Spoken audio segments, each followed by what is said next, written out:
Hari asked another interesting question at the time of registration, and I'm just going to read it out here because I think it's something that Kyle, you would like to speak about.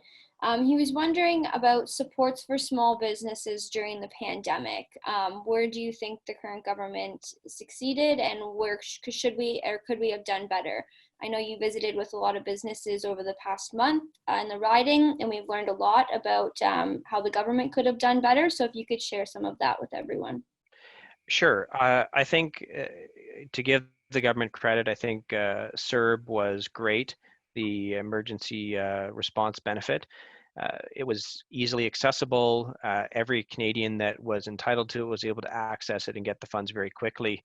It allowed all Canadians to not worry about whether or not they were going to be able to, if they lost their job, if they were going to be able to put food on the table and pay their mortgage or their rent, et cetera, et cetera. So I think that program worked exceptionally well. I think that the wage subsidy for businesses was slow to get implemented. It started at 10%, and then with a lot of pressure from our party and from business associations, Canadian Federation of Independent Business and others, they were able to get it up to 75%, but the rollout of that was slow and it was complicated for a lot of businesses to access, and there were a lot of specific rules in order to access it. I think that was very challenging. And I think the worst one, the government rollout was with respect to the rent subsidy for commercial businesses. Um, Only the landlords could apply. There were lots of rules. They had to have a mortgage. There were all kinds of things. I spoke to many landlords who said it was so complicated and convoluted that they just weren't going to apply. And even after they did all that work, they still only got 75% of their rent. And I've heard from so many small businesses right now saying that my landlord is asking for the rent, and I was shut down for a couple of months, and now my business is down 50, 60%, and this is very challenging. In downtown Orangeville, I know in our business improvement area, we've lost 10 businesses, and the business improvement area is not incredibly large.